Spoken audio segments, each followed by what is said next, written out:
அனைவருக்கும் வணக்கம். மகர ராசிக்காரர்களுக்கு திடீர் கோடீஸ்வர யோகம் நிறைந்த ஒரு மாதமாக மார்ச் மாதம் அமைவதற்கான வாய்ப்பும் யோகமும் அடுத்த 31 நாட்களில் எந்தெந்த விஷயங்களில் மிகவும் அபரிவிதமாக கிடைக்கப் போகிறது என்பதை ஆராய்ந்து பார்க்கும்போது கிரகநிலைகளின் அமைப்பு மகர ராசிக்காரர்களுக்கு அவற்றை தெளிவாகவும் துல்லியமாகவும் உறுதிப்படுத்தக்கூடிய விதத்தில் அமைந்துள்ளன. ஏனென்றால் சுகஸ்தானத்தில் 4ஆம் இடத்தில் குரு மிக விரைவில் 5ஆம் இடத்தில் அமரப்போகிறார். ராசியின் அதிபதியான சனி 2ஆம் இடமாகிய தனஸ்தானத்தில் பாத சனியாக குடும்ப சனியாக அமர்ந்திருக்கிறார். 3இல் ராகு முன்னேற்றத்திற்கு முட்டுக்கட்டை இடக்கூடிய அனைத்தையும் தகர்த்தெறிகிறார். 9ஆம் இடத்தில் கேது எதிர்மறையான கற்பனையான பயங்கள் அச்சங்களை நீக்கி ஆக்கப்பூர்வமான செயல்பாடுகளை செய்வதற்கான யோகத்தை ஏற்படுத்தி கொடுக்கிறார். ராசியின் ராஜயோகாதிபதியாக இருக்கக்கூடிய செவ்வாய் ஜென்ம ராசியை விட்டு விலகி 2ஆம் இடமாகிய தனஸ்தானத்தில் நுழைவது மிக பெரிய அளவில் முன்னேற்றத்தை ஏற்படுத்தி கொடுக்கக்கூடிய ஒரு சிறந்த மாறுதலாக பார்க்கப்படுகிறது. அது மட்டுமல்லாது சுக்கிரனும் 2ஆம் இடமாகிய தனஸ்தானத்தில் நுழைவதால் பொருளாதார ரீதியாக இருக்கக்கூடிய பல சிக்கல்கள் விலகும். திடீர் கோடீஸ்வர யோகம் நிறைந்த ஒரு தருணமாக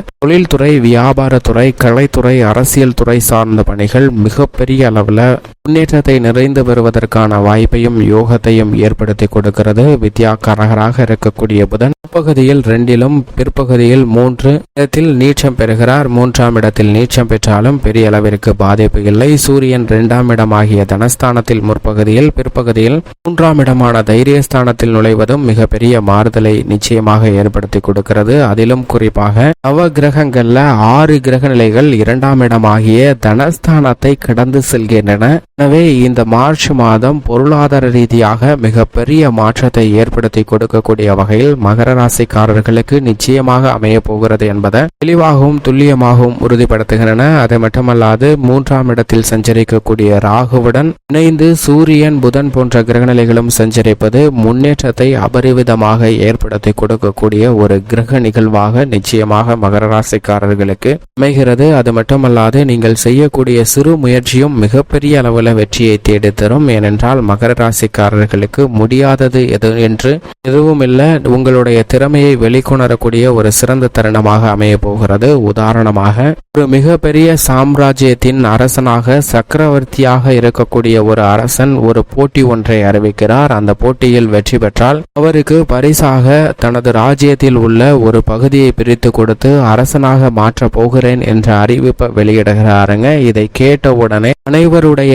மனதிலும் மிகுந்த மகிழ்ச்சி எழுகிறது. எப்படியாவது இந்த போட்டியில் வெற்றி பெற்று மிகப்பெரிய அரசனாக மாற வேண்டும் என்ற எண்ணம் அனைவருக்கும் எழுகிறது. அந்த போட்டி என்னவென்றால் அரண்மனை வாயிலில் உள்ள இரும்பு கதவை எந்தவிதமான உபகரணங்களும் இன்றி என்னுடைய பலத்தை பயன்படுத்தி, கரங்களில் உள்ள பலத்தை பயன்படுத்தி மட்டுமே திறப்பவர்களுக்கு இந்த பரிசானது வழங்கப்படும் என்ற அறிவிப்பை வெளியிடுகிறாருங்க அரசன். இதை கேட்டவுடன் அந்த போட்டி நடைபெறக்கூடிய இடத்தில் மக்கள் பல லட்சம் கோடி கணக்கில் குவிகின்றனர். இதை பார்த்தவுடன் அரசருக்கு மற்றற்ற மகிழ்ச்சி. நமது ராஜ்யத்தில் இவ்வளவு திறமை மிகுந்தவர்கள் இருக்கின்றார்களே என்று மகிழ்ச்சி கொள்கிறாருங்க. அது கொள்வதோடு மட்டுமல்லாது மக்களை பார்க்கும்போது நான் அரசனாவேன், வெற்றி பெறுவேன் என்று கோஷமிடுகின்றனர். இதை கேட்டதும் மனதில் மிகுந்த மகிழ்ச்சி அரசனுக்கு ஏற்படுகிறது. அப்போது இன்னொரு அறிவிப்பையும் வெளியிடுகிறார். இந்த போட்டியில் வெற்றி பெற்றால் என்ன பரிசு கிடைக்கும் என்று அறிவித்தேன். அதேபோன்று இந்த போட்டியில் தோல்வியடைந்தால் அவர்களுக்கு என்ன தண்டனை என்பதையும் அறிவிக்கிறேன் என்று சொல்லி அரசன் இந்த போட்டியில் தோல்வி அடைகிறவர்களுடைய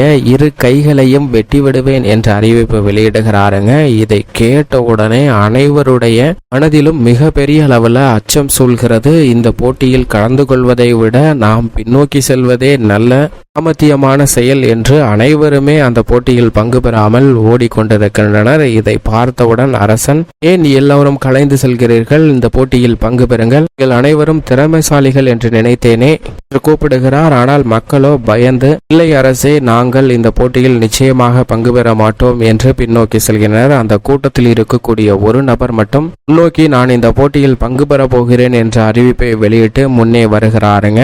இதை பார்த்ததும் அரசனுக்கு மிகுந்த மகிழ்ச்சி கிடைக்கிறது. ஆனால் மக்கள், அடே மூடனே, உனக்கு அறிவில்லையா, அறிவிருக்கிறவன் இப்படிப்பட்ட போட்டியில பங்கு பெறுவானா, இதுல நிச்சயமா உன்னால வெற்றி பெறவே முடியாது.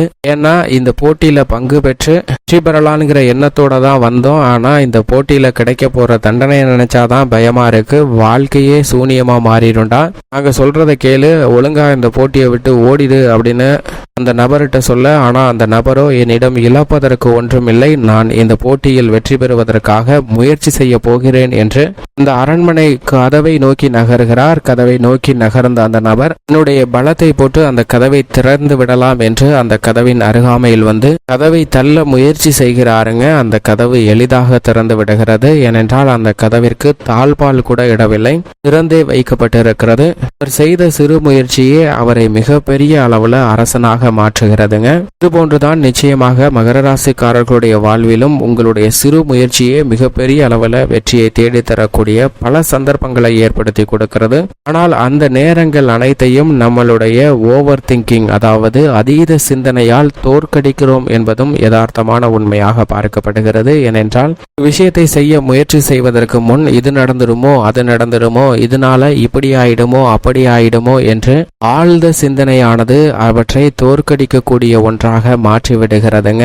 இதை தவிர்த்து விட்டு ஒரு செயலை செய்ய நிர்ணயம் செய்து அதை முயற்சி செய்யும் போது அதில் பல தடைகள் நிச்சயம் வரும். ஆனால் அவை அனைத்தையும், தடைகள், சவால்கள் அனைத்தையும் நீங்கள் அந்த முயற்சியை செய்தால் மட்டும்தான் சமாளிக்க முடியும், வெற்றி பெற முடியும். ஆனால் அதை பற்றி சிந்தித்து கொண்டே இருந்தால் அந்த போட்டியே அல்லது அந்த நிகழ்வே நடைபெறாமல் தோல்வியை சந்திக்கக்கூடிய ஒரு சூழ்நிலை தான் ஏற்படுகிறது. இது போன்றுதான் பலருடைய வாழ்வில் அநேக சந்தர்ப்பம் இருக்குங்க.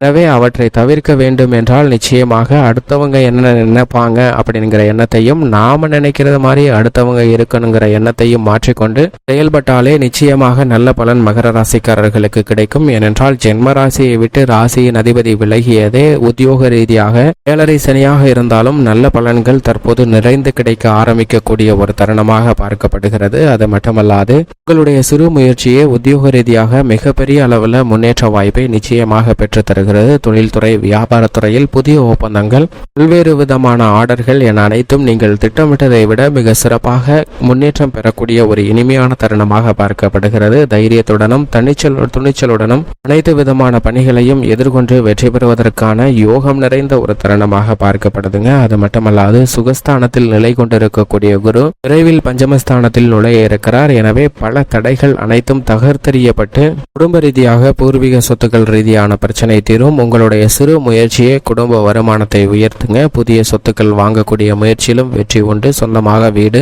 நிலம், வாகனம் வாங்குவதற்கான அதிர்ஷ்ட யோகமும் உண்டு. பல்வேறு விதமான சுப நிகழ்வுகளை நினைத்ததை விட மிக சிறப்பாக செய்து முடிக்கக்கூடிய அதிர்ஷ்டமும் யோகமும் நிறைந்த ஒரு தருணமாக மாறுகிறது என்பதை குரு, சனி ஆகிய கிரகநிலைகள் உறுதிப்படுத்துகின்றன. இதையே உறுதிப்படுத்தக்கூடிய வகையில் 3இல் ராகு மிக வலுவாக இருக்கிறாருங்க. ராகு 3ஆம் இடமாகிய தைரியஸ்தானத்தில் இருப்பது 7.5 சனியாக இருந்தாலும் கூட எப்பேற்பட்ட பிரச்சனை வந்தாலும் அவற்றை சமாளிக்கக்கூடிய வலுவான ஆற்றலை நிழல் கிரகம், சாயா கிரகம் என்று சொல்லக்கூடிய ராகு நிச்சயம் ஏற்படுத்தி கொடுக்கிறாருங்க. 9இல் இருக்கக்கூடிய கேது மனதில் ஏற்படக்கூடிய பயம், அச்சம் அனைத்தையும் நீக்கி நீங்கள் எதிர்பார்க்கக்கூடிய முன்னேற்றத்தை மிக வலுவாக ஏற்படுத்தி கொடுக்க போகிறார். பல தடைகள், தாமதங்கள் அனைத்தும் விலகி நல்ல முன்னேற்றம் நிச்சயமாக உருவாகக்கூடிய சிறந்த தருணமாக பார்க்கப்படுகிறது. அதிலும் குறிப்பாக கலைத்துறையின் நாயகனாக இருக்கக்கூடிய சுக்கிரன் மிக வலுவாக ஜென்மராசியை விட்டு தனஸ்தானத்திற்கு மாறுவதால் இந்த தருணத்தில் புதிய வாய்ப்புகள் நிச்சயமாக மிகவும் அபரிவிதமாக உண்டு. அரசியல் துறை சார்ந்த பணிகள் அனைத்திலும் மிகப்பெரிய அளவில் வெற்றி வாய்ப்பு நிறைந்த ஒரு தருணமாக பார்க்கப்படுகிறது. விவசாயத்துறையின் அதிபதியும் ராசியின் ராஜயோகாதிபதியுமாக இருக்கக்கூடிய செவ்வாய் மிக வலுவாக ஜென்மராசியை விட்டு விலகி